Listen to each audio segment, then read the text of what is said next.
محلے میں 4 پولیس والے آ جائے تو گھبرا کے بھاگنے لگتے ہو، لیکن اگر مسجد سے نماز پڑھ کے کوئی نمازی اتر رہا ہو وہ نہیں بھاگے گا، کیونکہ اس کے دل میں اللہ کا ڈر ہے۔ اور شہر کا ایس ایس پی اور کوتوال بھی آ جائے تو نمازی سر پہ ہاتھ رکھے گا اور کہے گا بیٹا شہر کے حالات سنبھال لینا، وہ کہے گا چچا دعا کرنا۔ یہ ہمت کہاں سے آئی تھی؟ تیری عبادت سے آئی تھی، بولو، نماز میں آئی تھی۔ نماز پڑھو، نبیوں کی یادگاروں کا نام نماز ہے۔ یہ فجر میں کیا رکعت فرض ہے؟ اب 2 فرض ہے، 2 سنت ہے۔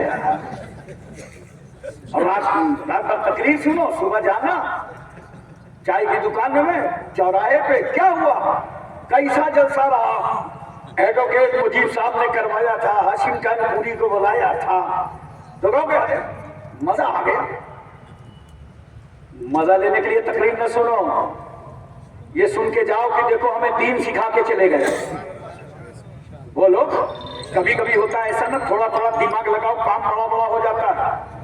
اب جیسے مجھے بتاؤ، جوتا چپل پہنتے بھی نہیں، بولو، بس میری ایک بات یاد رکھنا، جب جوتا چپل پہنا کرو نا تو داہنا پیر پہلے ڈالا کرو، اور جب اتارا کرو تو بایاں پہلے نکالا کرو۔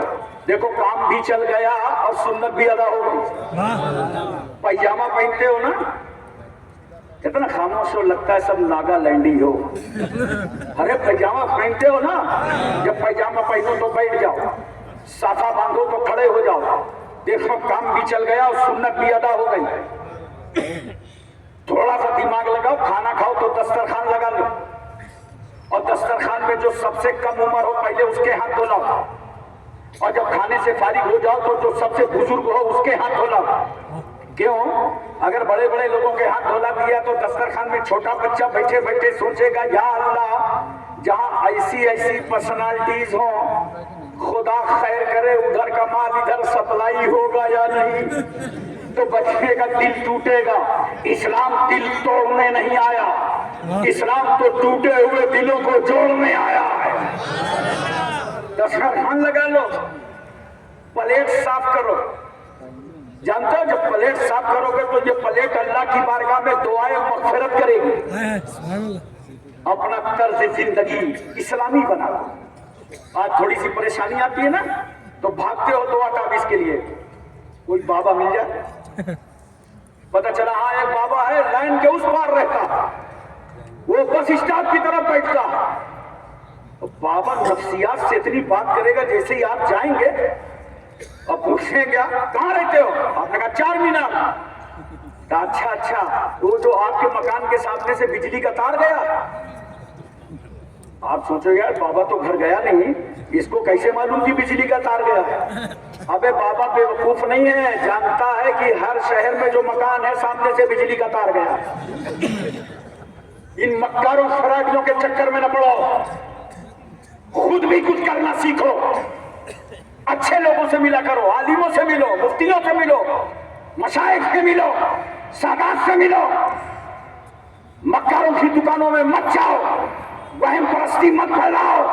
جب تمہارے اوپر کوئی مصیبت آ جائے، مشکل آ جائے، پریشانی آ جائے تو دیکھو میں تمہیں بتاؤں، ایک بچہ دیکھا ہے، چھوٹا بچہ 6 مہینے کا، ماں کی گود میں رونے لگا، جیسے رویا تو ماں کیا سمجھتی ہے، لگتا ہے میرا بیٹا بھوکا ہے، فوراً اسے دودھ دیتی ہے، وہ دودھ نہیں پیتا، اتنے میں رو رہا ہے، ماں اس کو لٹا دیتی ہے، بچے کے پیٹ پر ہاتھ رکھتی ہے، لگتا ہے میرے بیٹے کے پیٹ میں درد ہے، اب بھی بچہ رو رہا ہے، ماں اس کا کان پکڑتی ہے، لگتا ہے میرے بچے کے کان میں درد ہے، اب بھی بچہ رو رہا ہے، اتنے میں وہی ماں اپنے شوہر سے کہتی ہے، ایسا لگتا ہے اندر رہتے رہتے گھٹن محسوس کر رہا ہے، تھوڑا اس کو گود میں لے لو، باہر ٹہلا دو۔